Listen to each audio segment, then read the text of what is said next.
Welcome, dear listener, to a bedtime journey through the ages. As you nestle into your comfort, prepare to be whisked away into a world of ancient stories, reimagined with a twist of whimsy and charm. These are the tales of old, told anew, not just to entertain, but to gently lull you into a restful slumber. As we meander from creation to revelation, our stories will unfold in a way that's perfect for relaxation and sleep. This isn't just a retelling, it's an invitation to a peaceful escape. Picture the serene and the sublime intertwined with a dash of light-heartedness, all designed to guide you into the land of dreams. A word of caution, though, wrapped in jest: this auditory journey is best enjoyed while not operating heavy machinery. Yes, it's that soothing. So make yourself comfortable, let the stresses of the day fade into the background, and get ready to drift off into a night of wonderful dreams. Tonight, let these timeless tales be your gateway to tranquility, a soft serenade to your soul as you embark on a delightful descent into dreamland. Testament of Biblical Proportions, Season 1, The Old Testament, Episode 1, Creation and the Garden of Eden, Chapter 1, The Creation of the World. In the beginning there was nothing, which was a bit boring, so the universe decided to spice things up a bit. It started with a bang, not just any bang, but the Big Bang, which was much more impressive than your average party popper. Amidst this cosmic chaos, Earth found itself newly formed, a bit dazed and confused, but ready to embark on a project of galactic proportions. It decided to create something special, something with a bit of flair. Thus the process of creation began not with a blueprint or a plan, but with a whimsical sense of improvisation. First came light, which was quite a relief because up until then everything was absurdly dark. Earth called this day, and then, realizing it needed a break, created night as well. This cycle of day and night was Earth's first attempt at a routine, and while it wasn't perfect, it was a start. Next, Earth thought it needed a bit of space to work, so it created the sky, a vast expanse of blue that seemed to go on forever. It was a canvas for the clouds, the sun, and later, a place for humans to gaze upon and ponder over their existence. With the sky in place, Earth turned its attention to the seas and the land. It gathered the waters and called them seas, and the dry bits land. The naming convention was a bit on the nose, but it worked. On the land, Earth decided to try its hand at landscaping. Thus grass, plants, and trees sprouted, creating a green spectacle of nature. Now it was time for the celestial bodies. Earth hung a big bright light for the day, which it called the sun. For the night, it hung a softer, gentler light, the moon, and sprinkled around a generous helping of stars. They were like the fairy lights of the cosmos, adding a touch of sparkle to the night sky. With the basic elements in place, Earth felt something was missing, so it created birds to fill the sky and fish to fill the seas. The birds chirped and the fish swam, and for the first time, Earth felt like it wasn't just a cosmic rock but a home to life. Finally, Earth, feeling a bit adventurous, decided to create animals of all sorts. Some were big, some were small, and some were just plain odd. Each was unique, like individual brushstrokes on a canvas. And that's how Earth, in a series of creative whims, set the stage for a story that would unfold over billions of years. It was a beginning marked not by precision, but by a sense of wonder, a reminder that sometimes the best creations come from a bit of chaos and a lot of imagination. Chapter 2, The Garden of Eden. In the midst of Earth's newfound creativity, a special garden was conceived. This wasn't just any garden. It was the Garden of Eden, Earth's pièce de résistance in landscape design. Eden was a place where the word ordinary was considered rude, and boring was outright scandalous. Nestled amidst lush greenery, Eden was a visual feast. The trees were like tall, leafy skyscrapers, their branches a playground for the birds who chirped tunes that were suspiciously catchy. The flowers were a riot of colours, each bloom competing to be the most outrageous in hue and shape. Fruits of every kind hung from the branches, as if the trees were trying their hand at being vending machines. In this garden, rivers flowed not just with water but with a sense of adventure. meandering through the landscape as if exploring their own creation. The fish in these rivers were of the most vibrant colours, participating in what seemed like a perpetual underwater carnival. Amongst this surreal beauty roamed a variety of animals, each more whimsical than the last. There were creatures that seemed like the product of a divine brainstorming session gone wonderfully overboard. This was a place where the word extinct had no meaning and evolution seemed to be on a caffeine high. At the heart of this paradise were two humans, Adam and Eve. They were the first of their kind, prototypes, if you will, and as such they were understandably a bit puzzled about their surroundings. Their days were spent exploring this wondrous garden, naming animals, a task that quickly turned into a game of imaginative wordplay, and enjoying the simple joys of a world unencumbered by things like taxis and bad Wi-Fi. Eden was a place of harmony, where the usual rules of nature were on a sort of polite hiatus. Predators and prey lived side by side, and the weather was always perfect, as if someone had left the climate control on the pleasant setting. In this garden, Adam and Eve had only one rule to follow: not to eat from the tree of knowledge of good and evil. This tree stood in the centre of the garden, its fruit glistening with the tantalizing sheen of the forbidden. It was Earth's little test, a way to add some spice to paradise. After all, what's a garden without a little mystery? Thus Eden thrived as a surreal utopia, a playground of the imagination and a testament to the quirky sense of humour that seemed to guide the creation of the world. It was a paradise with a twist, a prelude to the extraordinary tale of humanity that was yet to unfold. Chapter 3. The Fall of Man, the Original Sin.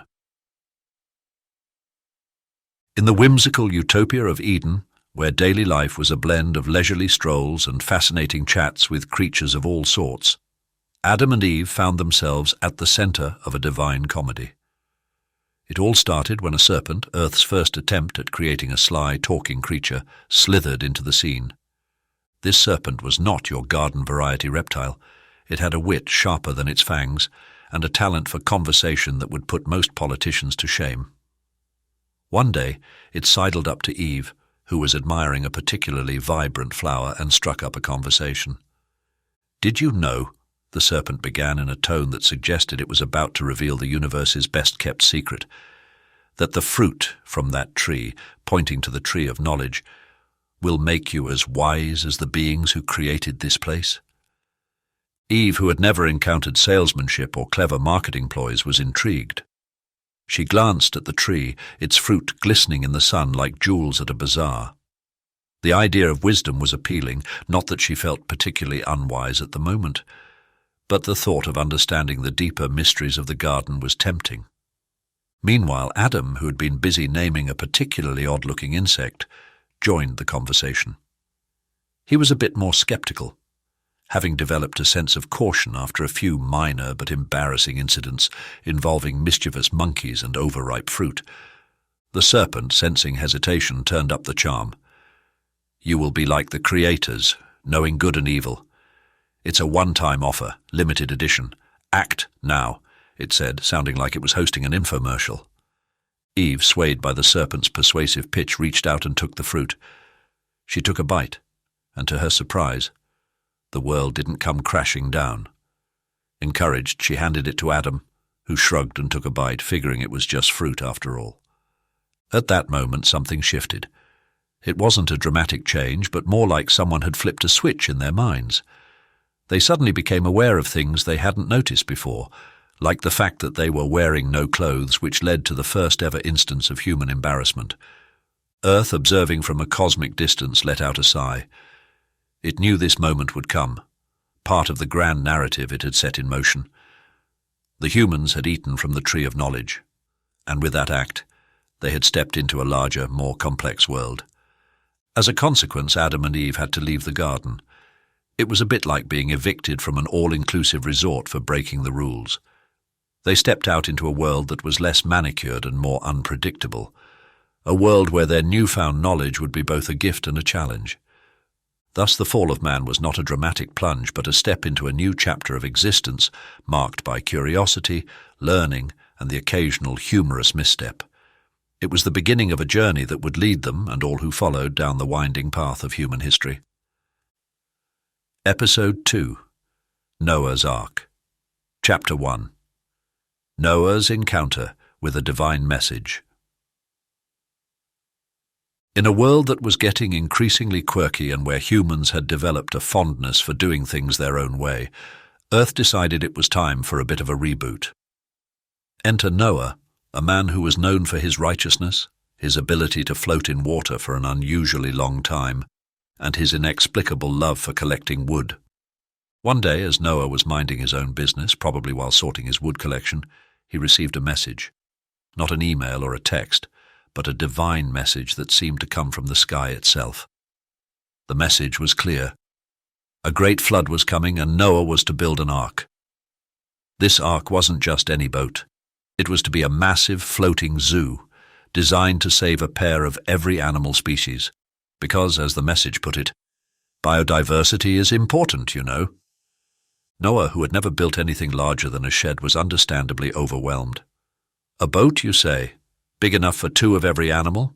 he asked the sky, hoping he had misheard. "Yes, and make it snappy." "The flood's coming whether you're ready or not," the sky replied, with the kind of urgency that suggested this wasn't just a metaphorical flood. So Noah set to work. He gathered his family and explained the situation. "We're building an ark," he announced, to which his family responded with the kind of enthusiasm one might reserve for a surprise dental appointment. The construction of the ark was a spectacle.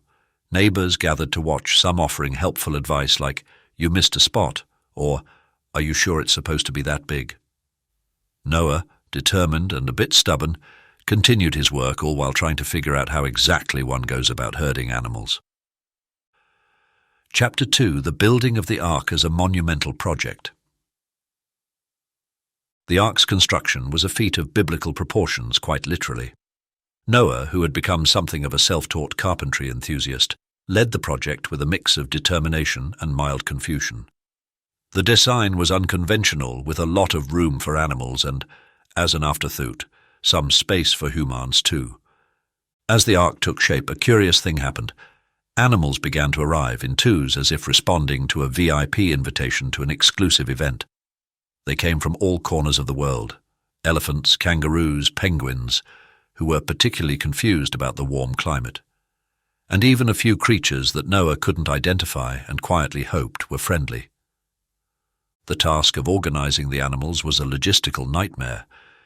The ark quickly became a bustling hub of animal activity, with Noah and his family acting as zookeepers, referees, and occasional peace negotiators between natural enemies. The day the rains began, the ark was ready, standing tall and improbable, amid a world still mostly unaware of what was coming. As the first drops fell, Noah ushered the last of the animals aboard, making a mental note to write a strongly worded complaint about the lack of RSVPs from the animal kingdom. Chapter 3. The Great Flood. The rain started as a drizzle but soon turned into a deluge. Water covered the earth, turning landscapes into seascapes and mountains into islands. The ark, a floating oddity, began its voyage on the boundless ocean that Earth had become. Inside the ark, life was an adventure in close-quarters living. The animals, ranging from the tiny to the enormous, had to learn to coexist, leading to some unusual friendships and the occasional comedic misunderstanding. Noah and his family, meanwhile, navigated the challenges of feeding, cleaning, and ensuring that the ark remained afloat and animal-free of mutiny. As days turned into weeks and weeks into months, the ark became a world unto itself, a microcosm of Earth's diverse life. Noah, once a simple man, found himself a captain, a caretaker, and an accidental pioneer in the field of animal husbandry. Finally, after what seemed like an eternity of rain and waves, the waters began to recede. Land emerged, like a shy creature peeking from beneath a blanket of blue. The ark eventually came to rest on the mountains of Ararat, a place that would forever be remembered as the spot where Earth hit the reset button. When the doors of the ark opened, the animals disembarked, stretching their legs, or wings, or fins, and taking in the new world that awaited them. It was a fresh start, a chance to begin again, in a world that was a little wiser, a little more cautious, but just as full of wonder and possibility. Noah looked upon this new world, a bit tired but filled with a sense of accomplishment. He had built an ark, survived a flood, and managed not to lose a single animal, though he suspected the unicorns had been hiding the whole time. Thus ended the tale of Noah's Ark, a story of resilience, resourcefulness, and the occasional divine intervention. It was a reminder that even in the face of overwhelming odds, a bit of faith and a lot of hard work could lead to new beginnings. Episode 3. The Tower of Babel. Chapter 1. The construction of the tower and human ambition gone awry. In a world freshly rebooted post-flood, humanity, ever ambitious, decided it was high time to make a mark, quite literally, on the face of the earth. The plan was simple yet audacious: to build a tower so tall that it would reach the heavens. This wasn't just a construction project, it was a statement, humanity's way of saying, "Hey, look what we can do." The site chosen for this celestial skyscraper was Babel, a place that would soon become famous for reasons no one could have predicted. The people of Babel, united in their purpose, began the construction with a zeal that would have impressed even the most seasoned of project managers.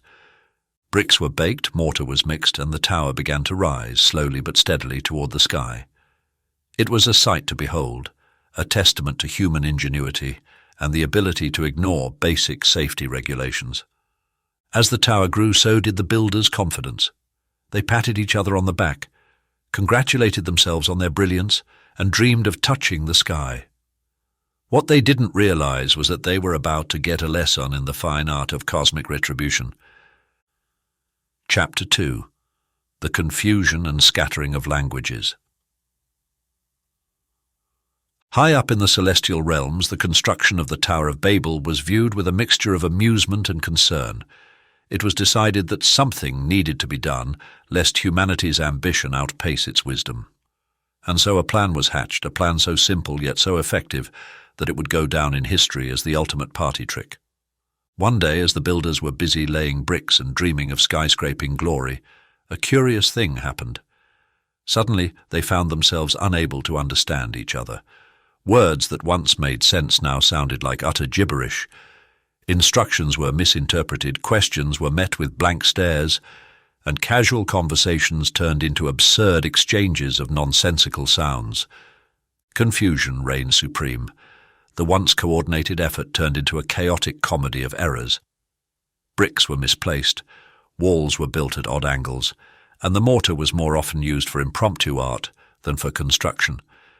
This linguistic jumble was the result of a divine intervention, a celestial mix-up of languages to remind humanity of the virtues of humility and the perils of overreaching ambition.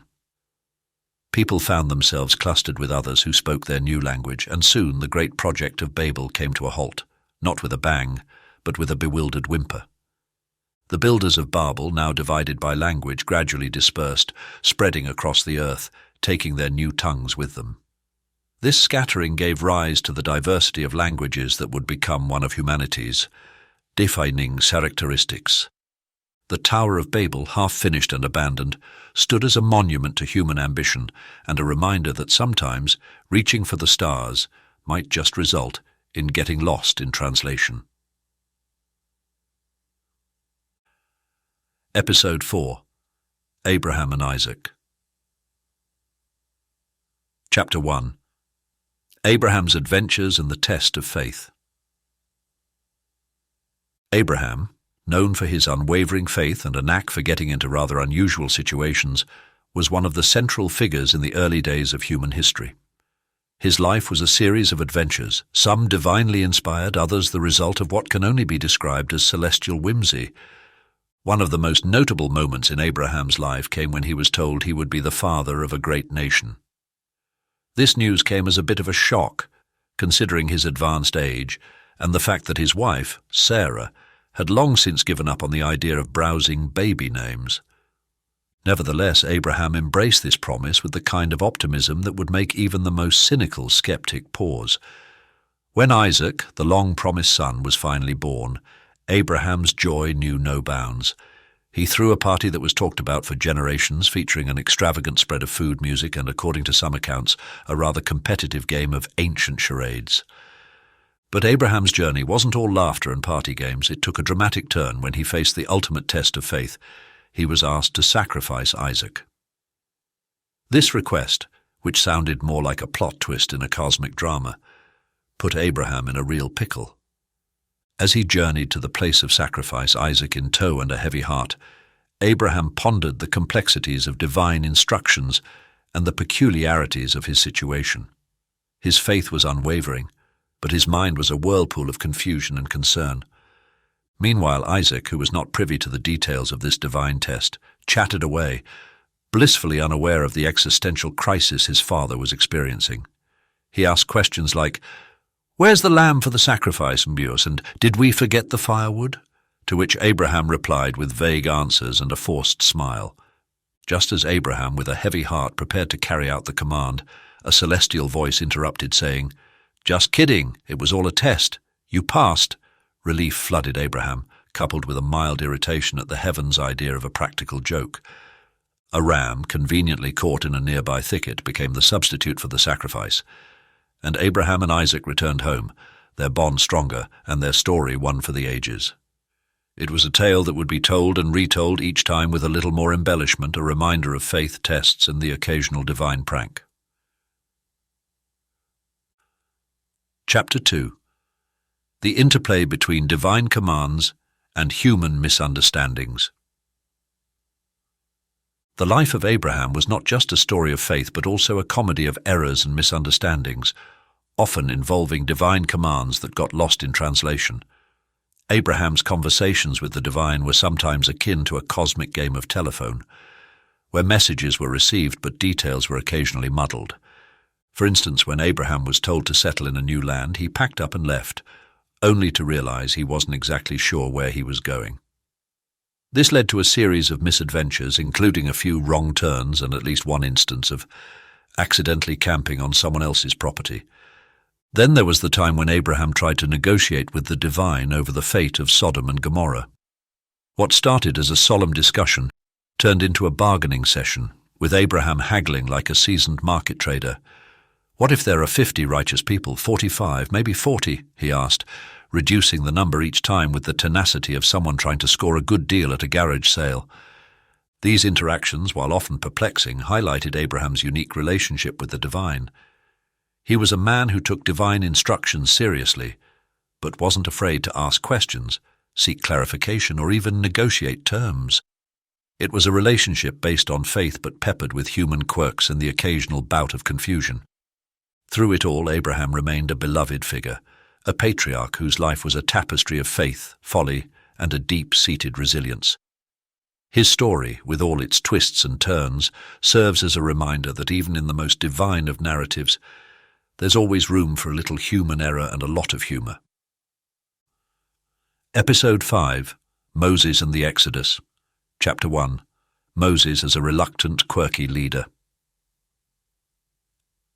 In the annals of history, few characters are as intriguing as Moses, a man whose life story reads like an epic adventure novel with a touch of divine comedy. Born at a time when his people, the Israelites, were oppressed in Egypt.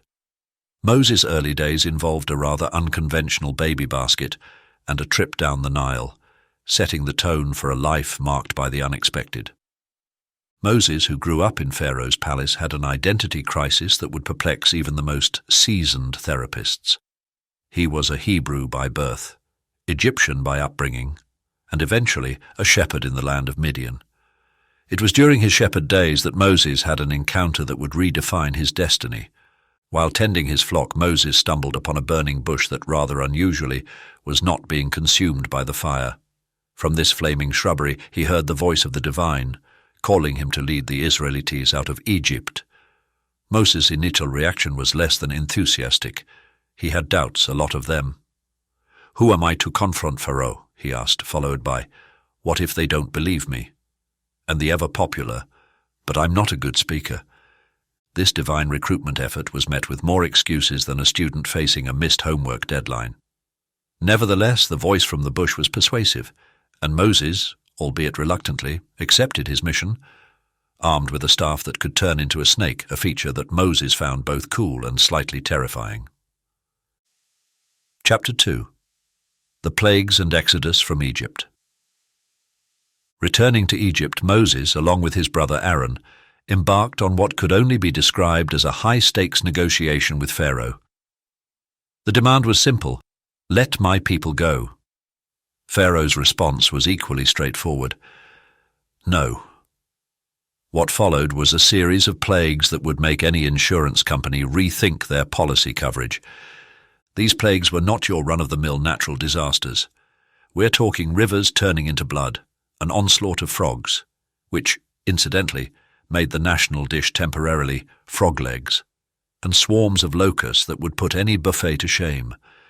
Each plague was more dramatic than the last, showcasing a flair for the theatrical that was both awe-inspiring and slightly over the top. Despite these plagues, Pharaoh's heart was as hard as a week-old loaf of bread. It wasn't until the final, most devastating plague, the death of the firstborn in every Egyptian household, that he relented, albeit temporarily. The Exodus itself was an epic journey. Picture a multitude of people, along with their flocks, herds, and whatever belongings they could carry, trekking through the desert. Moses, in the lead, was part liberator, part tour guide, and part miracle worker, trying to keep everyone together and maintain some semblance of order. The crossing of the Red Sea was the highlight of this escape. With the Egyptian army hot on their heels, the Israelites found themselves facing a seemingly insurmountable obstacle. But, with a dramatic stretch of his staff, Moses parted the sea, creating a path through the waters that would become one of the most iconic moments in history. It was a miracle of epic proportions, followed by the equally dramatic collapse of the waters on the pursuing Egyptian forces. Chapter 3. The Parting of the Red Sea. The parting of the Red Sea was not just a display of divine power, it was a spectacle that would have given any Hollywood blockbuster a run for its money. The walls of water, towering on either side, formed a corridor of aquatic awe, while the seabed became a temporary highway for the Israelite escape. This event was not only a turning point in the Exodus, but also a moment of profound revelation for Moses and his people. It was a clear sign that their journey, though fraught with challenges, was under a higher protection. The crossing was a blend of fear, excitement, and sheer wonder, leaving an indelible mark on the collective memory of the Israelites. On the other side, as they looked back at the collapsing waters engulfing the Egyptian army, the Israelites realized the full magnitude of their escape. It was a moment of triumph, a collective sigh of relief, and a realization that their journey had only just begun. The story of Moses and the Exodus, with its mix of reluctant leadership, divine interventions, and a journey toward freedom, is a narrative rich in drama and human experience. It's a story that combines the elements of faith, destiny, and the enduring spirit of a people in search of a promised land. Episode 6, David and Goliath. Chapter 1. The underdog story with unexpected twists. In a time when heroes were often measured by their physical stature and ability to wield a sword, there came a story that turned this notion on its head. Enter David, a young shepherd with a talent for music, an affinity for slingshots, and a surprisingly strategic mind. Goliath, on the other hand, was a giant in every sense of the word. Towering over his peers, he was the Philistine champion, a warrior who made enemies quake in their sandals just by showing up on the battlefield. He was the kind of character who you'd expect to find in a story where brawn trumps brains. The Israelites, facing the Philistines in battle, found themselves in a bit of a pickle when Goliath issued a challenge: send a warrior to face him in single combat. The Israelites, upon seeing Goliath, collectively decided that they had urgent appointments elsewhere, anywhere but there. David, visiting the battlefield to deliver food to his brothers, heard Goliath's challenge and saw an opportunity. Not weighed down by armor or traditional battle tactics, he approached King Saul with a proposal so bold that it bordered on the absurd. He would fight Goliath. Saul, desperate and probably a bit amused, agreed. David, armed with nothing but a slingshot and a few smooth stones, stepped onto the battlefield, facing a giant who was more weapon than man. The contrast was comical, like a mouse challenging a lion to a duel. Goliath, amused and insulted by this apparent joke of an opponent, roared his disdain. David, unfazed, relied on his slingshot skills a technique he had perfected during his shepherding days. With a well-aimed shot, David struck Goliath on the forehead, the one place where the giant's armor did not protect him. Goliath fell, and with him the myth that size and strength were the ultimate determinants of victory. David became an instant hero, his story a testament to the power of ingenuity, courage, and perhaps a bit of divine favor. The story of David and Goliath is a classic underdog tale, a narrative that reminds us that sometimes the smallest among us can achieve the greatest impact. It's a story of overcoming the odds, challenging the status quo, and the triumph of the unexpected. Episode 7. Solomon's Wisdom.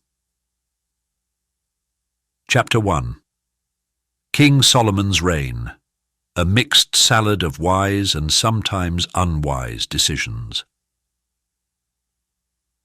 King Solomon, inheriting the throne from his father David, was known not just for his wealth and power, but for his wisdom, a trait that seemed to be in short supply in those times. His reign was marked by peace, prosperity, and a penchant for problem-solving that often left his subjects both amazed and slightly bewildered.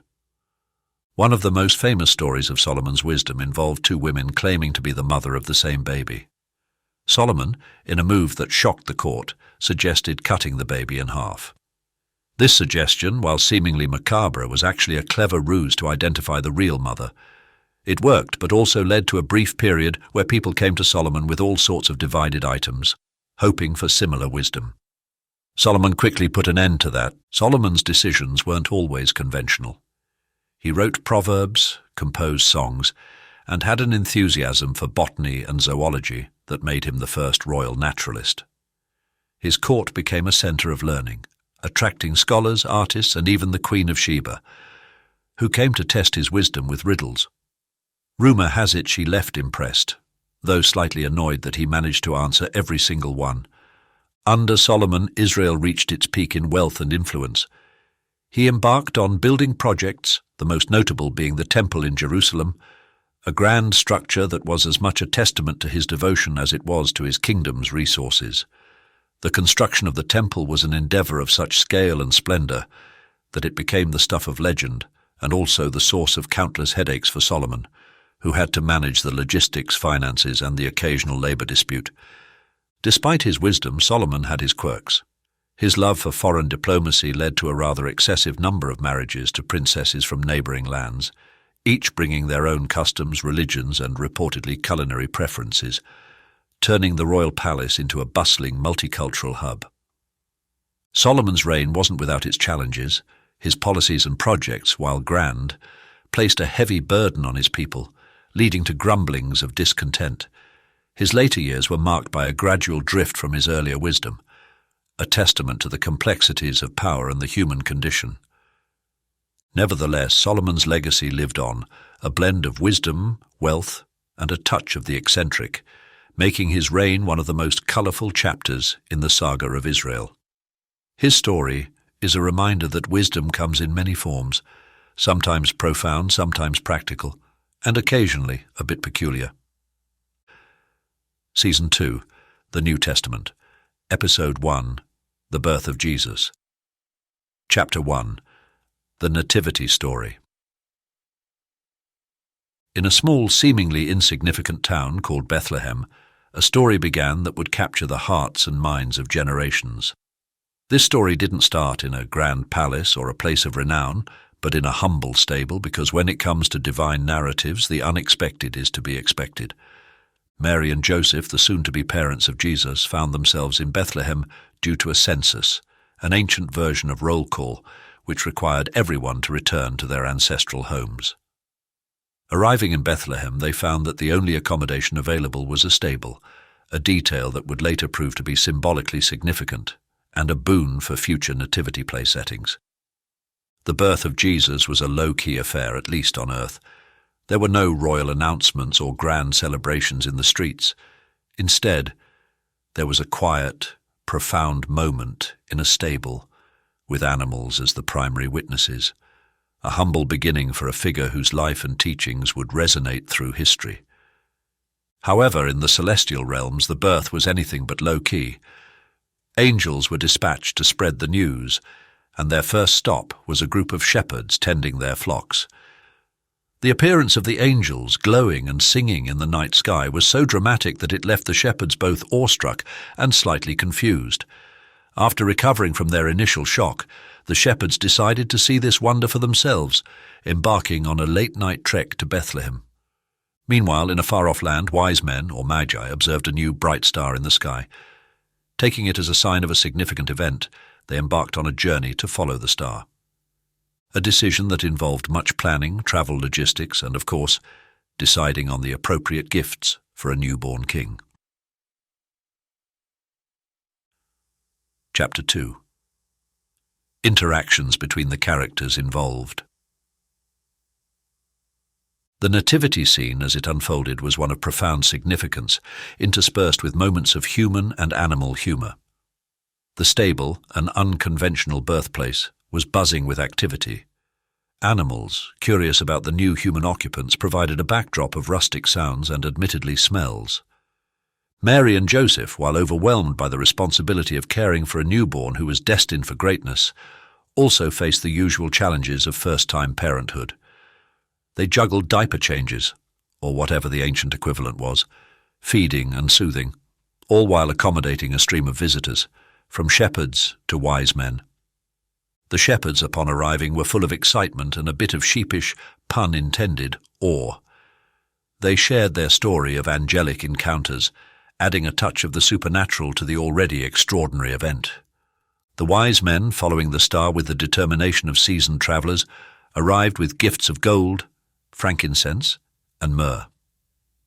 These gifts, while symbolically significant, also raised practical questions like, what exactly does one do with myrrh, and is gold a suitable gift for a baby? The interactions between these diverse characters, set against the backdrop of a miraculous birth, created a tapestry of human experience, divine intervention, and the occasional comedic relief. It was a night that epitomized joy, wonder, and the beginning of a story that would redefine history. Episode 2. The Teachings of Jesus. Chapter 1. Parables and Teachings. The teachings of Jesus, known for their depth and simplicity, often came in the form of parables, short stories with big meanings. Imagine Jesus as a sort of celestial teacher, using everyday life in ancient Judea as a backdrop for cosmic lessons, but with a twist that would resonate with a contemporary audience. For instance, take the parable of the Good Samaritan. In a modern retelling, it might be set in a bustling city where a man, let's call him Joe, is left in a rough spot after his smartphone is stolen. Several people pass by, a business executive, a politician, and so on, each too busy with their own lives to stop. Then along comes someone unexpected, say a street musician, who not only helps Joe but also shares his last sandwich with him. The moral about neighborly love and compassion transcends time, reminding us that kindness often comes from unexpected sources.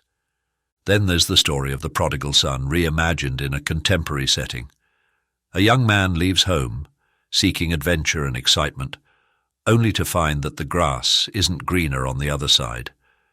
He squanders his resources and, in a twist of fate, ends up working a job he despises. Eventually he returns home, expecting disappointment and scorn, only to be welcomed with open arms by his father, who throws the biggest welcome-back party the neighborhood has ever seen. It's a tale about forgiveness and unconditional love, with a side of familial drama and redemption. Chapter 2. Miracles. The miracles of Jesus were events that blended the extraordinary with the deeply human. Picture a scene where Jesus feeds the 5,000. In a modern retelling, it might happen at a community picnic where the food supply runs short. Jesus in this story takes a meager offering of sandwiches and, with a knowing smile, manages to feed the entire crowd, leaving them both baffled and satiated. It's like a divine magic trick, complete with a lesson about sharing and abundance. Another example is Jesus walking on water, which could be reimagined at a local swimming pool. His disciples, trying their best to learn to swim, are amazed as Jesus casually strolls across the water to give them pointers. It's a scene that combines the miraculous with a touch of poolside humour, showcasing a miracle as a moment of awe and a bit of light-hearted fun. In these stories, the miracles serve as both signs of divine power and opportunities for human connection. They are moments where the boundaries between the heavenly and the earthly blur, leaving those who witness them in a state of wonder and a bit of good-humoured disbelief. Episode 3. The Last Supper and Betrayal. Chapter 1. The Last Supper. The Last Supper, often depicted with solemnity, could be reimagined in our narrative as a poignant dinner party, tinged with misunderstanding and light-hearted exchanges. Picture the scene. Jesus and his disciples gathered around a table, not unlike a group of friends at a reunion, unaware of the gravity of the moment. As they dine, Jesus, ever the enigmatic host, drops hints about what's to come. He talks about betrayal and a great sacrifice, but his words are met with puzzled looks, and the disciples engaging in their usual banter. They argue over trivial things like who's the best fisherman among them, or who walked the most miles that day, completely missing the symbolic nature of the bread and wine being shared. Amidst this, there's Judas sitting uncomfortably, wrestling with inner turmoil and the weight of his impending decision. He's like the guest who's brought a +1 that no one likes, in this case his own guilty conscience. Jesus, observing all this, maintains a sense of serene composure, interspersed with his characteristic parables, which at this point are met with affectionate eye rolls and "there he goes again" looks from his disciples. Chapter 2. The Betrayal of Jesus. The story of Judas betraying Jesus is a moment of dramatic irony, filled with tension and a bitter twist. In our retelling, Judas's actions could be portrayed as a series of unfortunate misunderstandings and internal conflicts, rather than outright villainy. Judas perhaps doesn't fully grasp the consequences of his actions. He sees his betrayal as a way to force Jesus into a position where he'd have to reveal his divine power and establish his kingdom on earth, as the disciples had long hoped. There's a sense of misguided purpose in his actions, a tragic miscalculation that leads to an irreversible chain of events. As Judas leaves the supper early under the guise of an errand, the others joke about his inability to sit through a meal without getting antsy. Little do they know, he's off to meet with the authorities to set the wheels of betrayal in motion. The eventual arrest of Jesus comes as a shock to the disciples. They had expected a triumphant climax, not a quiet apprehension. Peter, in a moment of impulsive bravery, tries to defend Jesus, leading to more confusion and chaos. Jesus, calm amidst the turmoil, surrenders peacefully, leaving his disciples in a state of disbelief and disarray. This part of the story, marked by betrayal and the dawning realization of the disciples of the true nature of Jesus' mission, sets the stage for the events to come. It's a narrative filled with irony, misplaced intentions, and the stark contrast between human frailty and divine purpose. Episode 4, The Crucifixion and Resurrection. Chapter 1, The Events Leading to the Crucifixion. The journey to the crucifixion was a series of events marked by a mix of solemnity and surrealism. After Jesus' arrest, he was brought before the authorities, leading to a trial that was less about justice and more about navigating the intricacies of politics and public opinion. Imagine this scene with a twist. The court proceedings are a bizarre mix of procedural formalities and existential questions.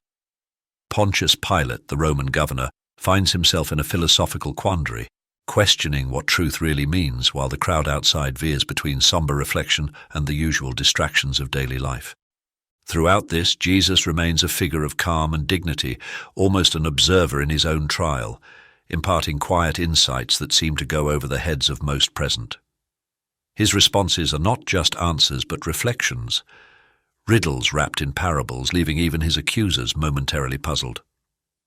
As the decision for the crucifixion is made, a sense of surreal inevitability settles over the narrative. The disciples, scattered and in hiding, grapple with fear, confusion, and guilt, especially Peter, who faces his own moment of truth with a rooster's crow. The path to Golgotha, the site of the crucifixion, is depicted not with the traditional heaviness, but as a somber journey interspersed with moments of human connection and faint glimmers of hope. Simon of Cyrene helps carry the cross, a small act of kindness in a sea of turmoil. Chapter 2. The Resurrection. The resurrection, the cornerstone of Christian faith, is presented as the ultimate unexpected twist in the tale.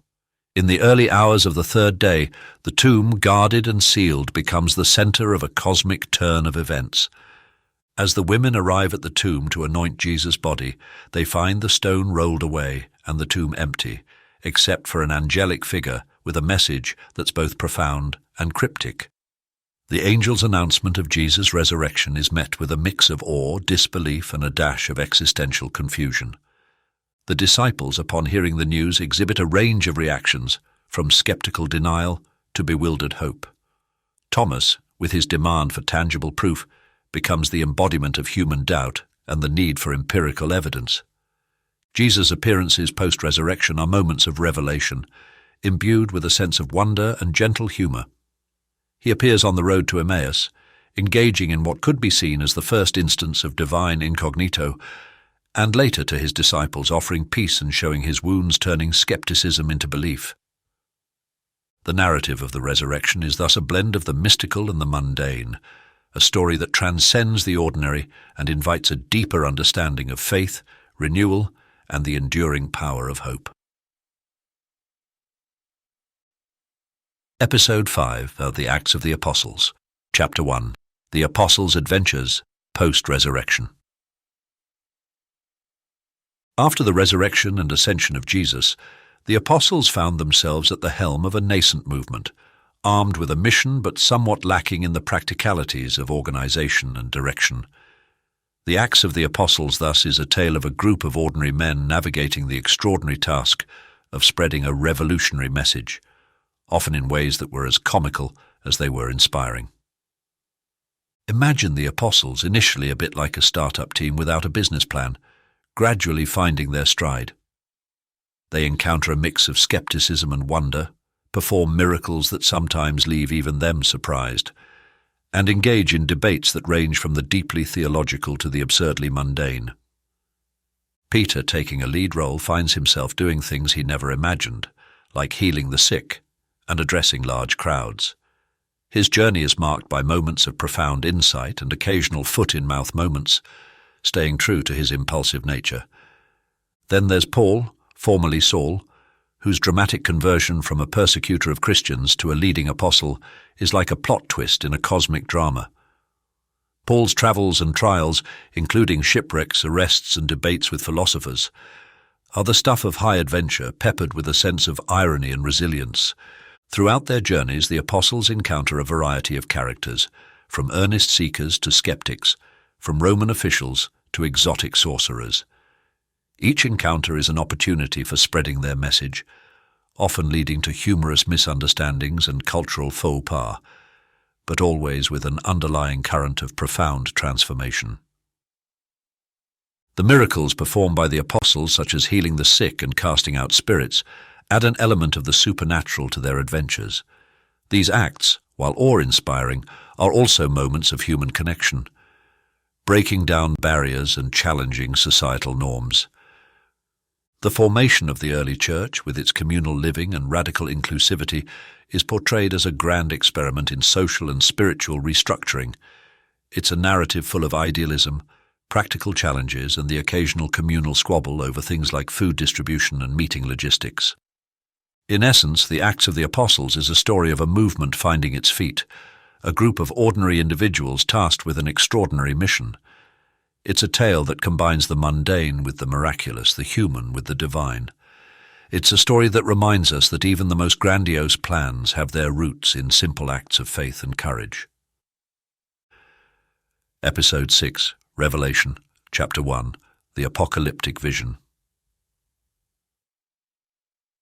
The book of Revelation, in our retelling, transforms into a fantastical journey through a landscape filled with surreal and symbolic imagery.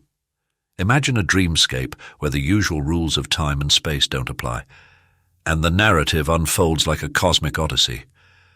John, the author, finds himself in an extraordinary vision, a sort of celestial virtual reality experience. He sees a series of vivid and sometimes bizarre images: seven-headed dragons, colossal beasts rising from the sea, and angels trumpeting calamities. It's like a divine sci-fi screenplay brimming with symbolism and hidden meanings. Amidst this kaleidoscopic vision, there are moments of humor and irony. John tries to make sense of what he's seeing, often feeling more like a bewildered tourist than a prophetic seer.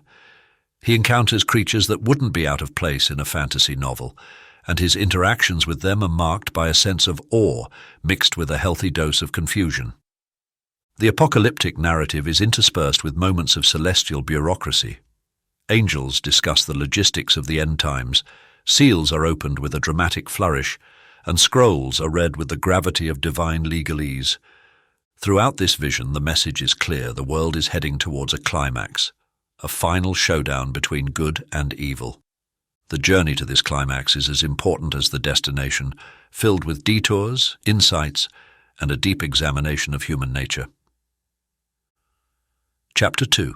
The End of Times. As the narrative of Revelation unfolds, the end of times is portrayed not just as a cataclysmic event, but as a grand cosmic finale, complete with a mix of drama and unexpected humor. The final battle, often depicted in stark dramatic terms, is reimagined as a slightly absurd celestial showdown. Imagine angels and demons preparing for battle like actors in a cosmic play, complete with wardrobe discussions and last-minute strategy debates. The New Jerusalem descending from the heavens is a wonder to behold, a city of unparalleled beauty and harmony. But even here there's room for light-heartedness. John, describing the city, might get caught up in the details, wondering about the practicalities of life in this divine metropolis. In the midst of all this, there's a sense of closure and renewal. The old order of things passes away, making room for a new reality, one marked by peace and a deeper understanding of the divine. The book of Revelation in this retelling becomes a story of hope, a reminder that even in the face of the unknown and the seemingly chaotic, there's a larger narrative at play, one that speaks to the endurance of spirit and the promise of a new beginning.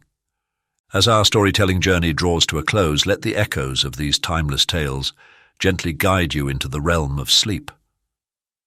Tonight, you've wandered through a world of ancient narratives, reimagined to bring peace to your evening and serenity to your night.